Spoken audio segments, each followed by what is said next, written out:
Does anyone have a question they'd like to ask before we begin, and then I'll incorporate the answer into the talk?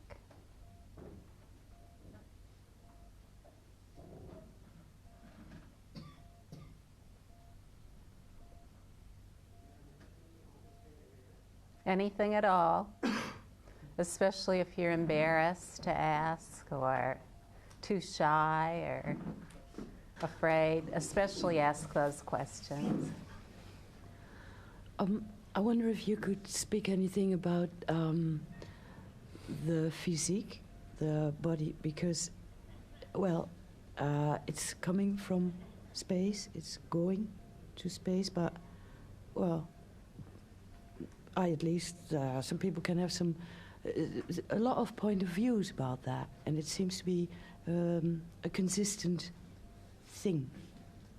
But well, I'm trying to rest in awareness actually about the fact that the body also is only a point of view coming from, you know, the space of the basic space of awareness and going there. And I'd really like to hear a bit more about that. Thank you. Anil? At some point, you said that awareness is undivisible. Indivisible. Yeah, I do have understanding of that, but maybe would like to hear once more. That's Sure, absolutely. We have a specific teaching on that, by the way, that's part of the Way of Rest, which is one of the teachings of Great Freedom. It's quite a lengthy teaching just on the theme of indivisibility. Yes? I had a question. When we read the Upanishads, this word comes up, Hridakash, sky of the heart.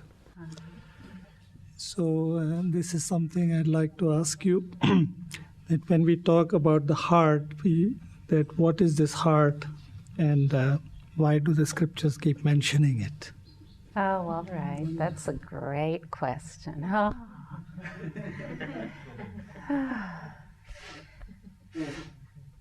Thank you.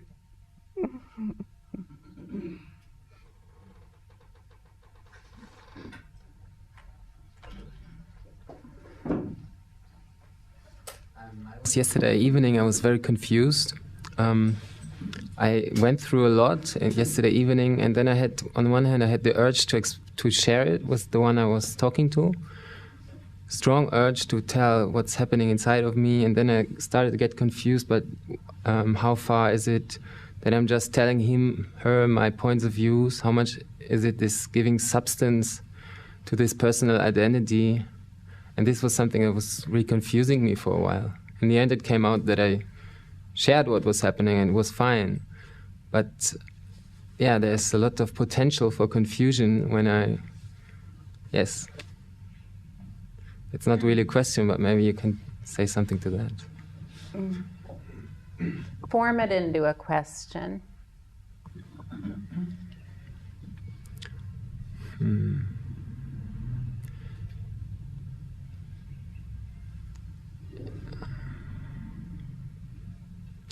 Yeah, so where's the small line between making stories out of it and sharing what's the juicy experience of the moment inside of me? So great, thank you.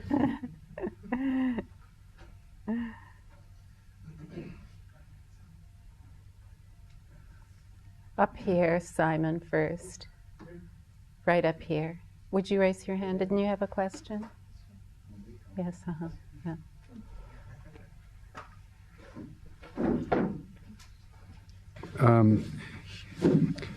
Is the destination of awareness the same destination that people follow on the path of bhakti or devotion to God? Mm-hmm. Is it the same essence, or is it some different?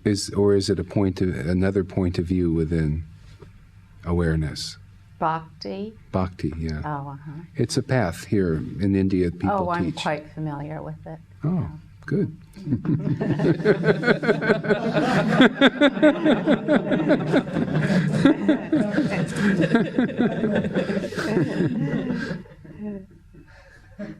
Good question, though. We might as well get all these things cleared up. Arun?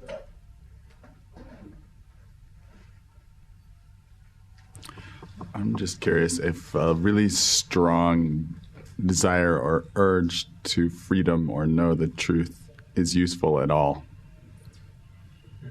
Oh, uh-huh. I love you for that one. All right. Have you had any comments on spirit or the soul and incarnation? I think we're all aware that we're all individual, and anyone that's known a child from the moment it's born, it has an individual sense. It has its personality, and that's not points of view because it's only just arrived. And I wanted to know what your views were on incarnation of that kind of individuality, what makes us our souls. Mm-hmm. Thank you. Some of you who have asked questions are in the 12 inquiries teaching everyday awareness currently. So if you're in that teaching, just know that all your questions, whatever they are, will be resolved in the course of the inquiries. Did you have a question? Or? Oh, all right, great.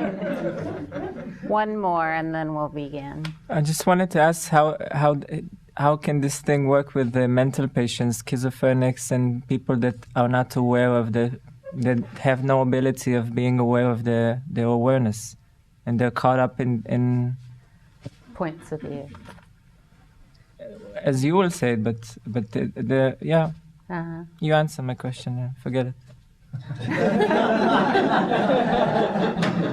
I'd love to answer that question, and not as a theory, but as the practice of resting is actually used in psychiatric facilities. So, yeah.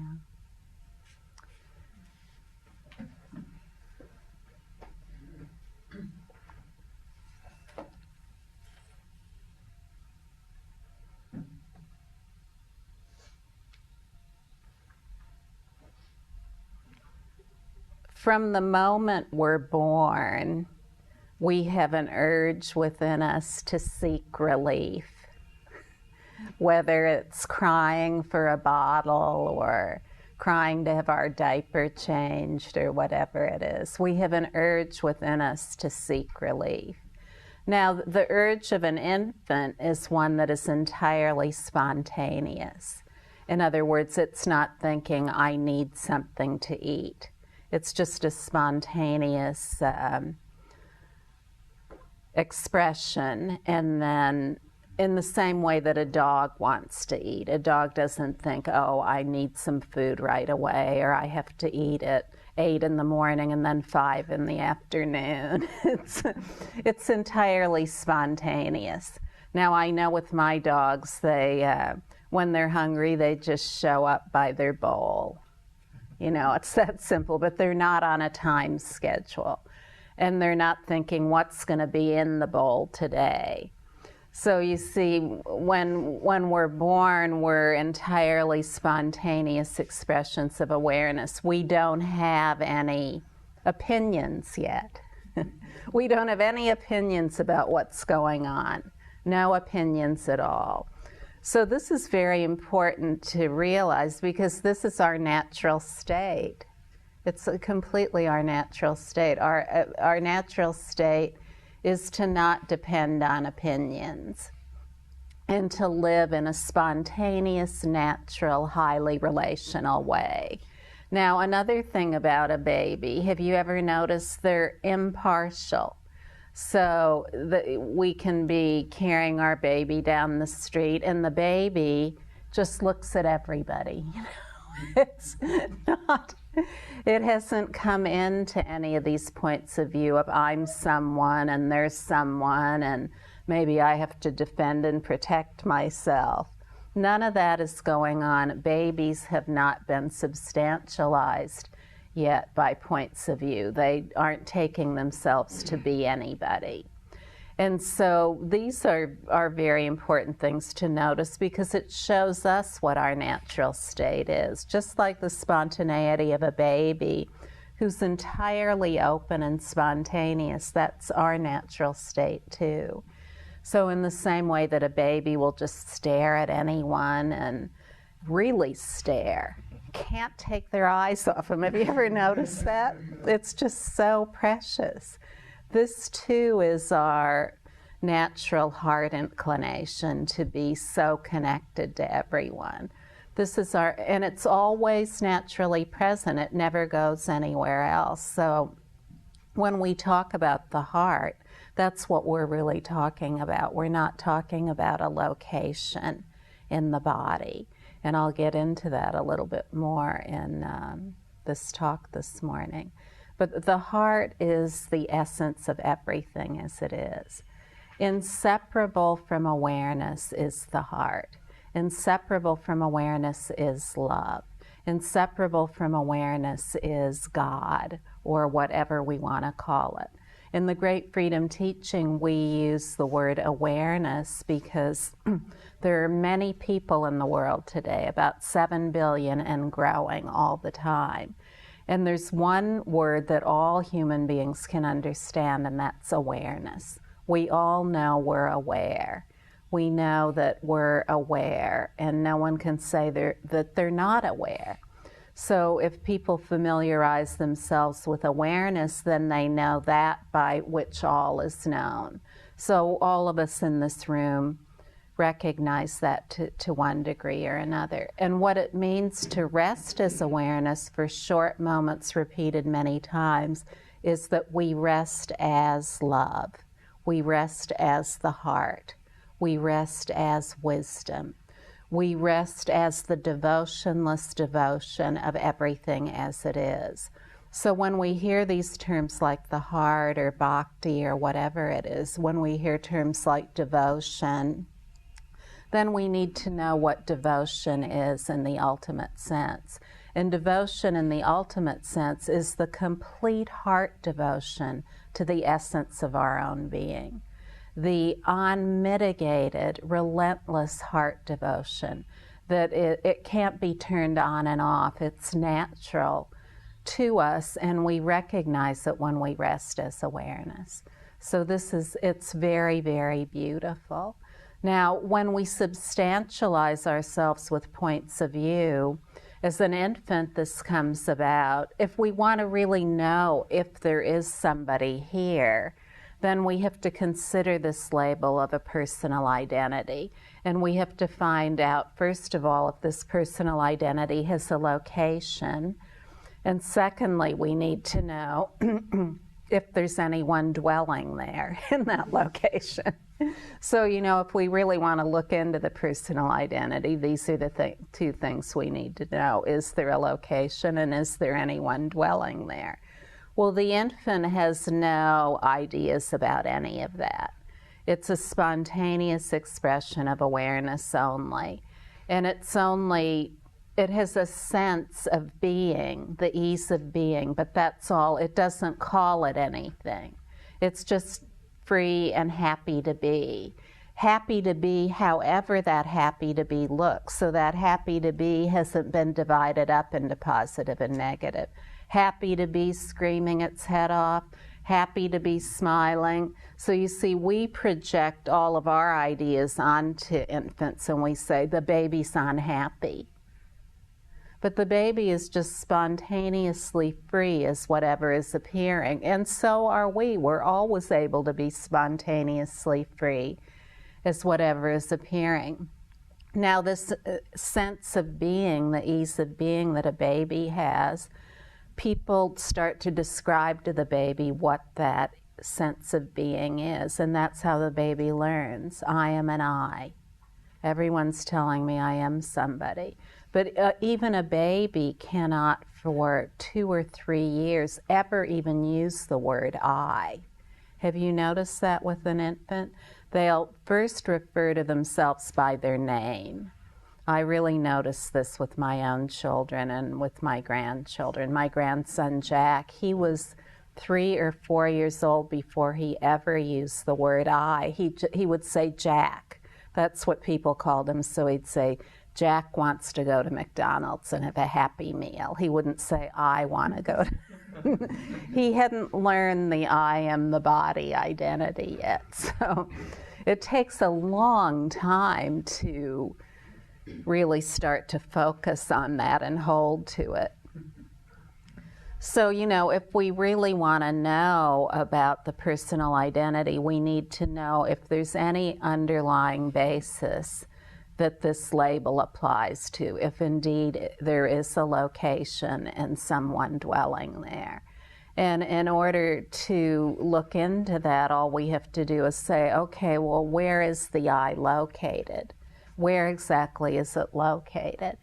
And we can say, well, is it located in, we can look at all the organs of the body. Is it located in the skin? No. Is it located in the brain? Well, no. Not even any scientist has been able to show conclusively the location of someone existing in the brain. Is it located in any of the other body parts? Well, no, we can't really find it there either. And then we can look into the cellular level of the body and the subatomic particle level of the body, and we can say, well, is there someone located there? And we really can't find anyone located anywhere there either. And then we can take all those particles and throw them in a linear particle accelerator. And what do we find all those particles are made? Well, they're made of space. And we know we're aware, so if we examine that awareness, we see too that awareness is made of space, so that these two are inseparable, awareness and space. So everything, no matter what it is comprised of this aware space, which is equal to the heart, which is equal to love, which is equal to wisdom, the timeless wisdom that is the natural order of everything. And when we look into ourselves in this way, it leads to the joy of certainty. It leads to the joy of certainty that there's never been anyone here that is separate from awareness. Do you see what I'm saying? There's never been anyone anywhere who's separate from awareness. There isn't someone that we can find to be located anywhere. So that debunks the whole idea that there's someone who was born, lives a life, and dies. There's just this spontaneous expression of awareness right here in a totally natural way, like an infant. Maybe, we have more information than an infant has, but we're equally at ease with all of the sensory impressions and everything that as an infant is. We never lose that natural responsiveness and freedom of everything as it is. And when we consider that we only are this aware space, we can look into it further in terms of other labels like the senses and our eyesight, for example. We learn when we go to school in our biology classes and our physiology classes that we see with the eyes. That's just what we learn, and we accept it because an authority tells us that we see with the eyes. But if we look into the eye, we can follow the same line of reasoning that we did with the personal identity. We can look at each part of the eye and try to determine whether seeing is located in the different parts of the eye, in the sphere of the eye, or in the retina, or any of the blood vessels or corpuscles, or the optic nerve, and we can't find that seeing's located anywhere. And if we're still skeptical, then we can ask, well, what is it that sees in dreams when our eyes are shut? If we're so convinced that it's the eyes that see, then what is it that sees and dreams when our eyes are closed? So in this way, we can come to a conclusive understanding within ourselves that it's awareness that is the forerunner of everything. It's this aware, pure space that is the forerunner of everything. And as aware, pure space is the forerunner of everything, and no matter what appears is comprised of it, no matter what the label is, it is aware, pure space and nothing else. The label does not refer to anything underlying it that has a substantial basis in and of itself. No matter what the label refers to, what's really there? Aware, pure space and nothing else. There isn't anything else there that is substantial or can be said to have an individual identity. Now, when we understand this, it's much easier to rest as awareness. It's much, much easier to rest as awareness and realize that within the all-encompassing pure view of aware, pure space, all the points of view that arise are that aware, pure space and nothing else. They're the dynamic energy of that aware, pure space and nothing else. Only awareness is real, and all points of view are awareness. To understand things in such a simple way really supports us in resting as awareness. And then in the moment of an appearance, we have a choice. We have a choice to rest as awareness and become familiar with that, or continue on the way we've been being, with attributing significance and importance to our points of view, and emphasizing them and talking about them a lot. Now, we go through a shift, most of us, a gradual shift from the intellectual understanding, in other words, the reasoning about awareness and as the nature of everything, and actually having that as our decisive experience at all times. So in the beginning, when we begin to rest as awareness, we've for years been going through all of these things, talking about all our points of view, reinforcing them, describing them, substantializing our individual identity, and then based on the substantialization of the individual identity with all our points of view, we see everybody else as separate, and we compete with others to show how important our points of view are compared to theirs. And so, when we just start to relax, a lot of this is still going, just like a potter's wheel continues to go after we take our foot off the pedal. In the same way, there's just this mechanical regeneration, we could call it, of all these points of view. It continues to go on and on like the potter's wheel. Well, if we throw ourselves on the potter's wheel to try to stop it, well, we'll just be whirling around. It's very hard to stop a potter's wheel. Plus, it's cold and sticky and made of stone. So, it's not a pleasant thing to do.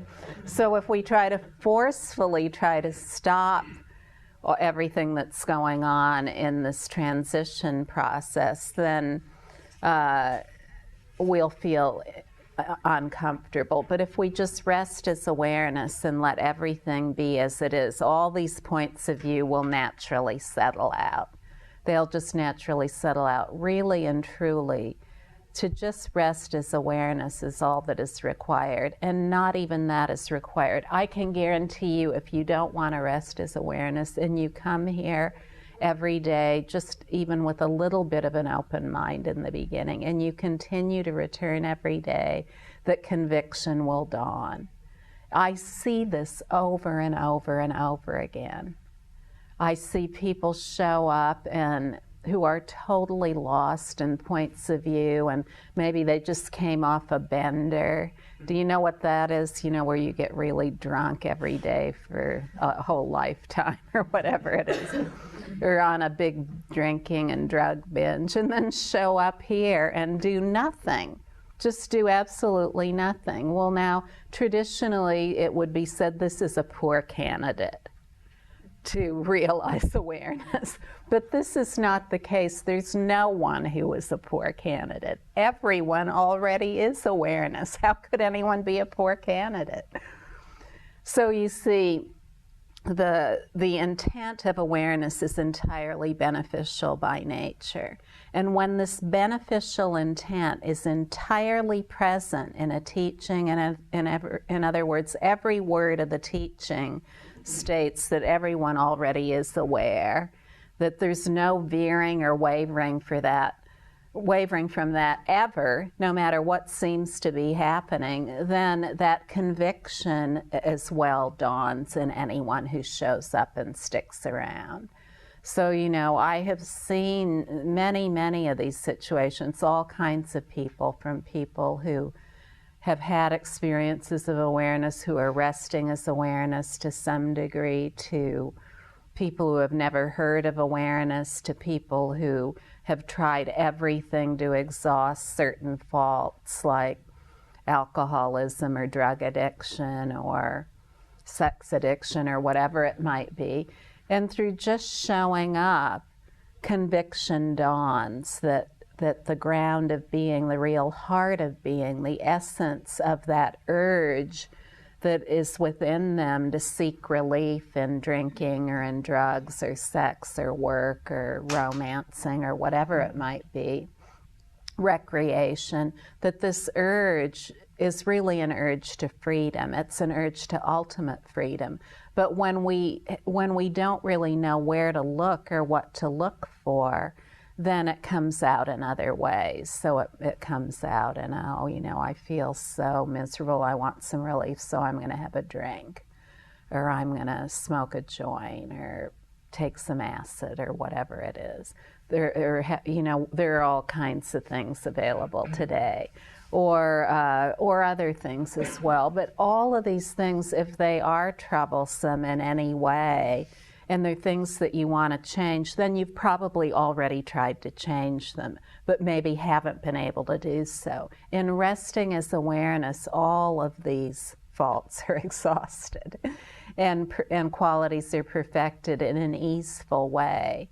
When the commitment is to resting as awareness, then that's what the commitment is. And in the transition process of beginning to do that, many of these things may still come up for a while, but continue to rest as awareness. If you play out old points of view, don't be hard on yourself over it. Just say, well, I fell down, now I'm going to get back up. I forgot about resting as awareness, and I tried on some of my points of view, but so what? I'm just going to rest as awareness now. There's only this opportunity right here to rest as awareness. Now, many times we've formed relationships with other people that are based entirely on points of view. We talk to our partners, husband, wife, our friends, in our workplace. We're talking about our points of view all the time. Points of view. These are my points of view, and let me know what your points of view are, and I'll decide whether or not you'll be my friend, I'm going to decide whether your points of view match my points of view, and then I'll decide whether you're worthy of my friendship. And so we're playing this out all the time. And then whatever our points of view are, we want to have people as our friends who agree with our points of view. So, if we decide to get married or couple up with somebody, then of course we want to couple up with someone who agrees with our points of view. We don't want to couple up with people who don't agree with our points of view. And so especially when we get together with someone, we want someone not only who agrees with our points of view, but loves our points of view. They really love our points of view. Of course, they won't for long.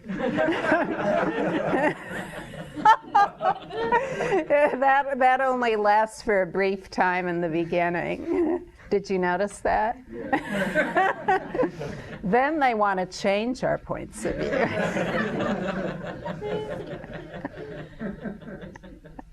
We want to change their points of view, and they want to change our points of view. So, and then very often this plays out with our children too. We want to change their points of view into our points of view. It's madness, I'll tell you. It never leads to well-being, and we see this within ourselves. We feel intensely uncomfortable very often. And then when we are looking at ourselves as our points of view, then we're looking at everyone else as their points of view. We're always feeling like we have to have better points of view. We're always feeling like everyone else has to have a better points of view. So there's always tension and conflict all the time, wherever we look, within ourselves, in our relationships, within our communities, cities, countries, and the world. So you see how this plays itself out in all domains of life, in all realms of life. And it's very simple, really, when you look at it. It's so simple how it all comes about. But, and why do we persist in it? We don't know what to do about it. It's as simple as that. It's never been described to us in a simple way. Well, how do I get out of this torment? How do I get out of this tornado of, do you know what a tornado is, everyone?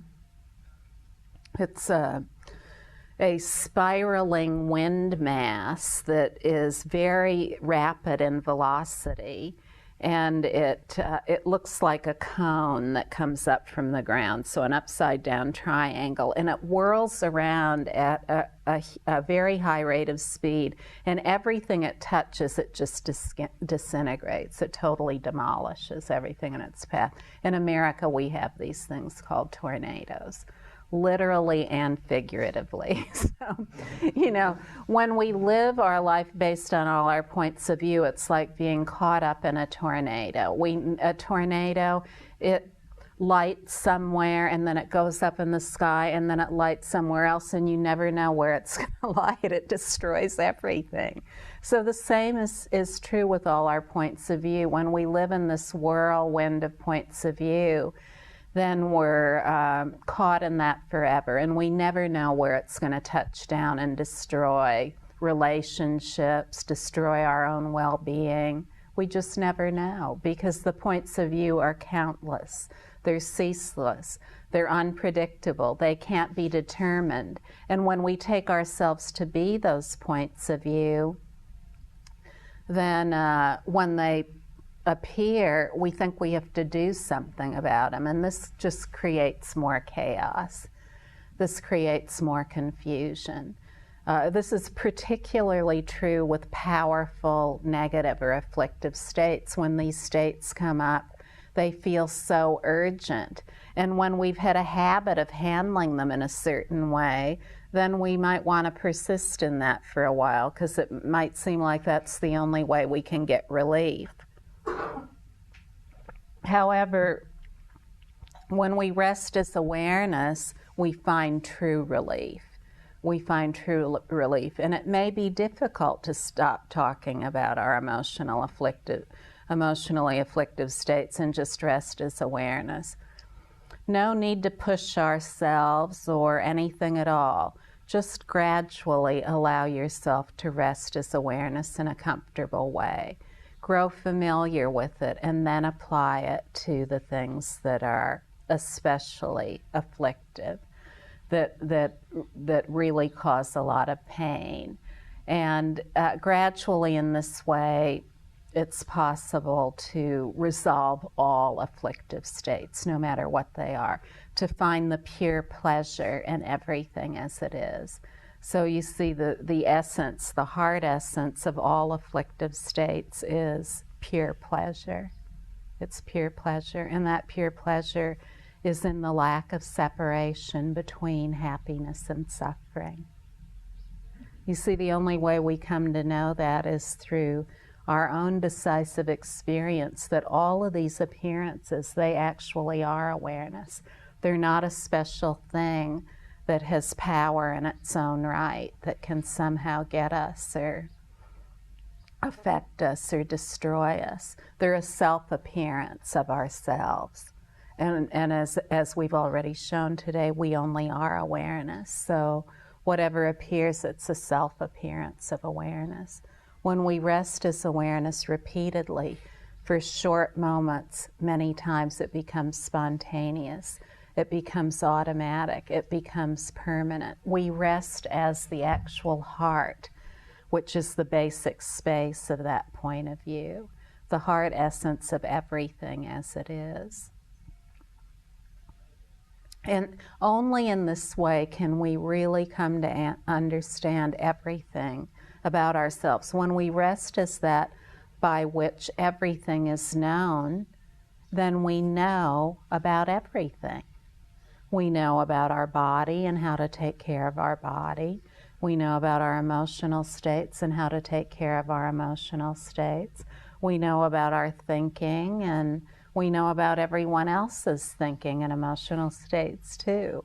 When we get familiar with ourselves as awareness, then we see clearly, we see everything. We're able to really be with people in a natural way for the first time, a natural way that's based entirely on love. Entirely on love. There's never any reason for anything other than love to appear, because all is love. All is total love. And when we rest as that love, then that love and wisdom start to inform everything.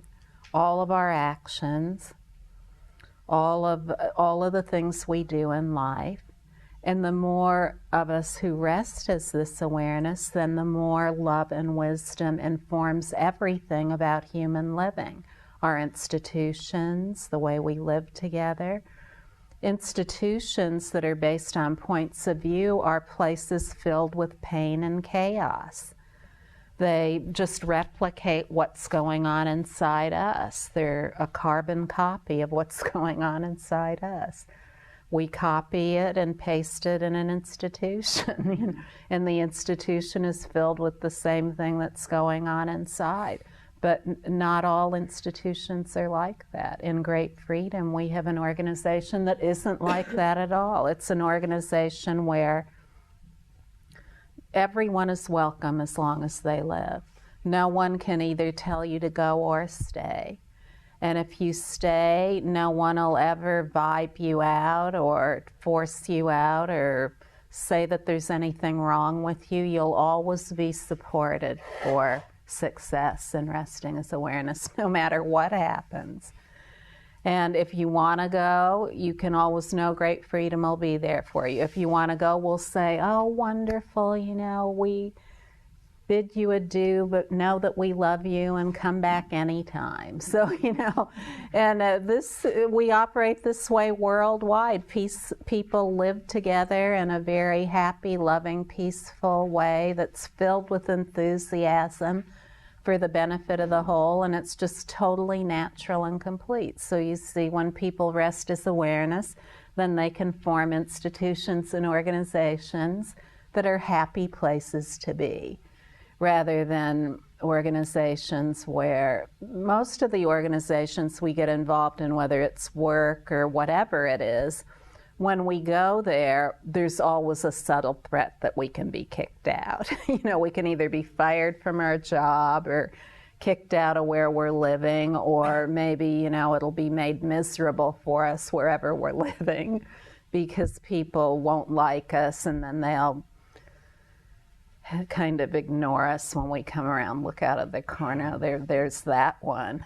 We don't really want them here, and we don't have the guts to say it, so we'll just treat them in a disrespectful way. So you see, when we substantialize ourselves with our points of view and substantialize our institutions with points of view, this is just what happens. What to do? All we can do is rest as awareness. And more human beings rest as awareness, rest as love, rest as effortless wisdom of potent benefit that is so potent that many people can be swept up easily in resting as awareness. So this is what we really want for ourselves, and we really want this too for the world we live in. So we not only want this for ourselves, but we'd like to see more human beings who are resting as awareness. In this way, then life among us can become effortless too. It can become pleasant. The more we rest as awareness, the more it's very pleasant to be, simply to be. Whereas life may have seemed like an ordeal, it becomes simple to be. We notice we're smiling more, so this is good. And anyone can rest as awareness. Now, the Great Freedom teaching is in many different locations, like psychiatric institutions and hospitals and prisons, and in places where it might seem like it's impossible for people to rest as awareness. But resting as awareness is so simple. In a psychiatric institution, for example, when we rest as awareness, we really realize that all the points of view we take to be something, they're hallucinations. So all points of view are equal. Just because you have wild, weird ones doesn't mean that they're that they're different than any other point of view. Do you see what I'm saying? All points of view, no matter what they are like an hallucination. So a good teaching and teacher, it's really, how a good psychiatrist just says, well, you're having some hallucinations here. They're empty of any reality. That's what they say. They're empty of any reality. Same thing here. All the points of view that we're all lunatics when we're living our lives based on points of view. Don't think otherwise. We see it. We see it in ourselves. We're all lunatics. It's madness when we're living our lives based on points of view. So there's no pecking order. It is lunacy, it's madness to live our lives based on points of view. When we rest as awareness, see, this can be taught to anyone. It works much better than any medication, because the medication, it just neutralizes the points of view, and then people start to shuffle around in the institution so that it's easy for the staff to control them. But when people rest as awareness, then they start to really feel a sense of their own ease, the ease of their own being. So we have one friend who very early on in the Great Freedom teaching took this into the psychiatric facility where he'd been working as a psychiatric nurse for a long time. And, he'd tried everything, and he'd seen all kinds of things go on in this place. And he started teaching the patients to rest as awareness. And they all could do it. And they could come together in their groups and just rest as awareness. So to any degree one can rest as awareness, it's a great thing. And the more we rest as awareness, the more timeless wisdom that is potently beneficial comes about. Lots of wisdom, lots of love, lots of energy, just to be totally free and spontaneous in life. To be natural, to be a benefit to ourselves and benefit to others. So this isn't any great undertaking. It's the most natural of all undertakings. It's very difficult to try to hold on to all these points of view all the time. When we just relax and rest as awareness, then we see how easy life can be.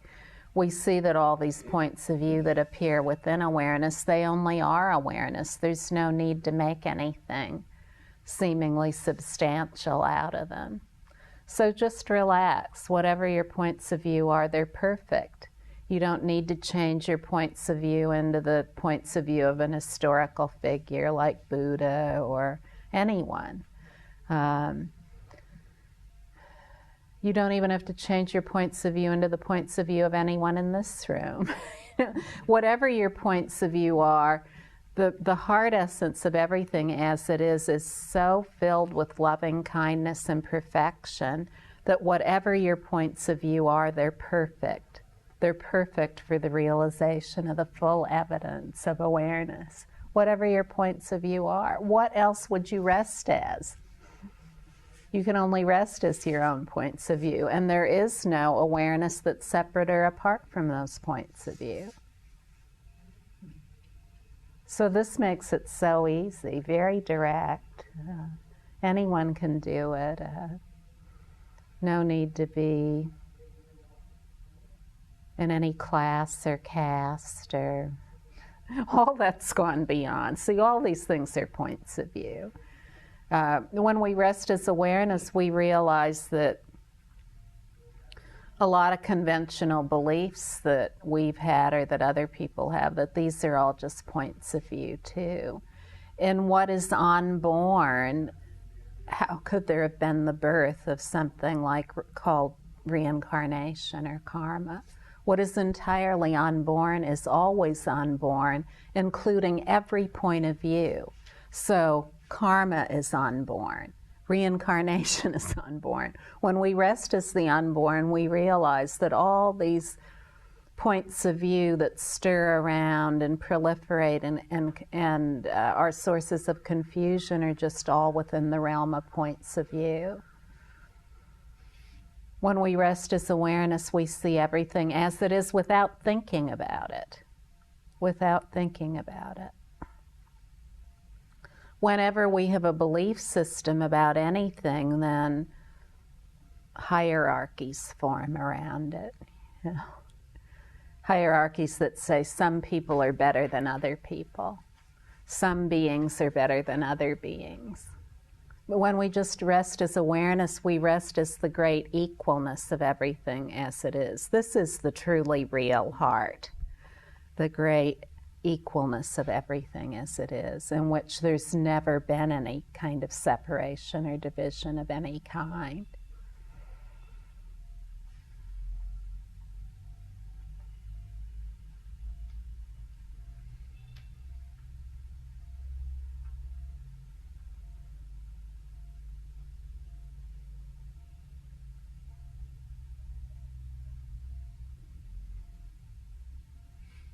In the decisive experience of awareness, it's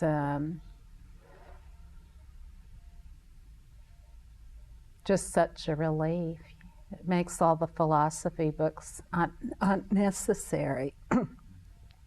When in our own experience we have what the philosophy books talk about, then the philosophy books really become a source of something really special. Without the decisive experience, it's just a bunch of words, you know, just an intellectual understanding. But when in the ease of our own being we experience everything as it is, everything becomes so sweet. You know?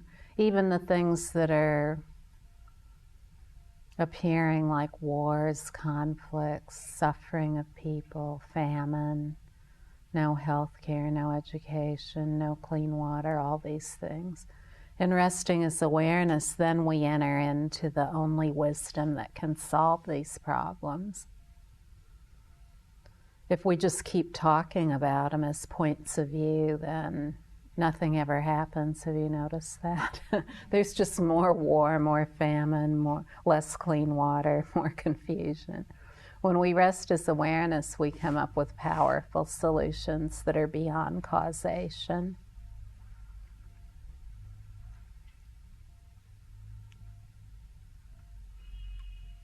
First we see this in ourselves, and then we're naturally moved to want to benefit others as well.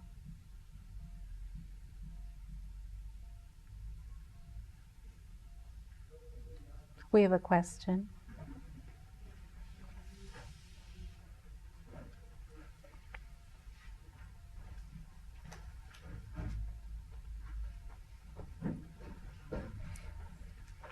From the point of view of awareness, is there actually an absolute entity called God, or is that us? From the point. Well, again, it depends on your point of view. Many people believe that God is something other, that there are human beings and other beings, and then there's God. In non-duality, there's just the single non-dual expanse of love, wisdom, and energy. That's it.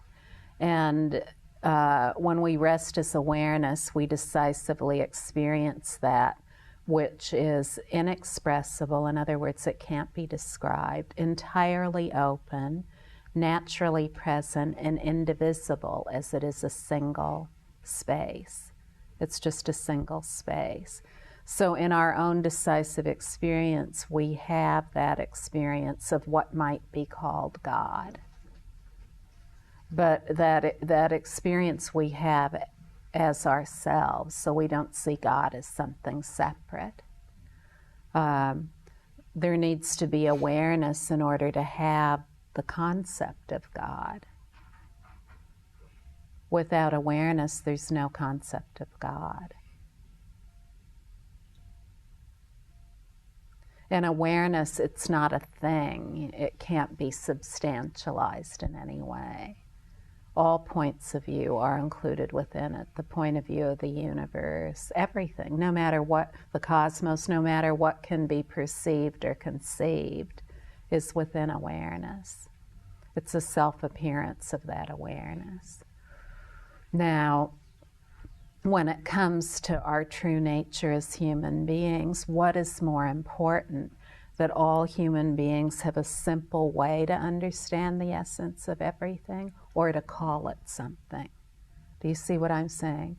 Today we're united as a global human body, and it's very important that we all come to an understanding of our true nature using terms that everyone understands. If we use a term like God, then there will be very few people who want to hear about that. Plus there's so much separation because people have different concepts of God. Exactly.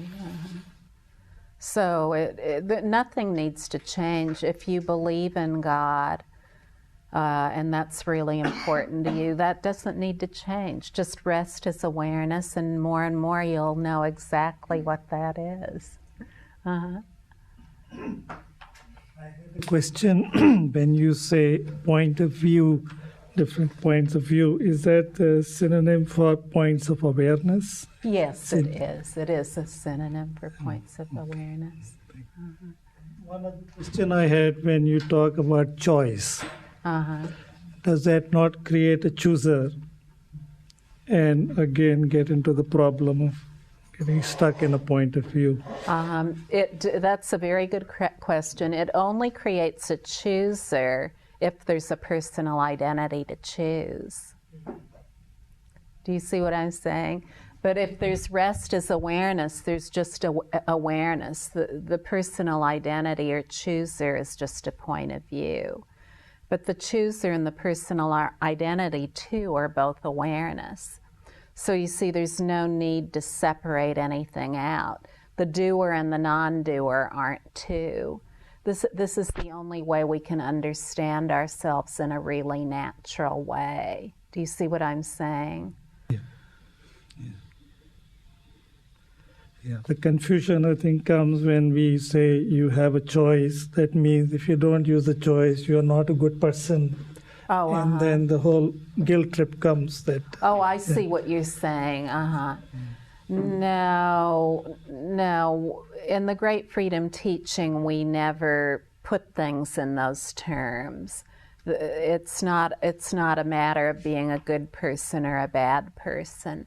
It's just a matter of having the precious opportunity to rest as awareness, and then choosing to whatever degree we're capable to rest as awareness, and knowing that that's okay. But then knowing, too, we can get support to rest completely as awareness if we want to.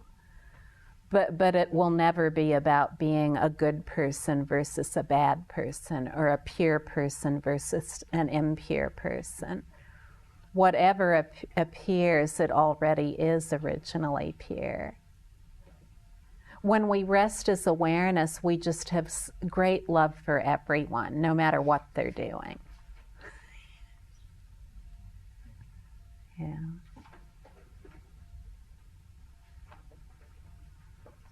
What comes about for an infant as they grow up is the point of view of non-recognition of awareness. So all the baby is, or the toddler is the all-encompassing pure view of awareness.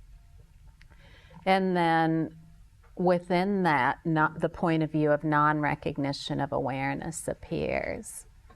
So that then starts to relate to a lot of other points of view. But there always is awareness. Even in non-recognition of awareness, there's awareness. For non-recognition of awareness to be requires awareness. So when it's understood so simply, it's much easier for many, many people to rest as awareness. And there's no need to worry about the personal identity. If it seems stable and solid, by resting as awareness, then it will gradually resolve in basic space. There's nothing that needs to be done about it because it never was.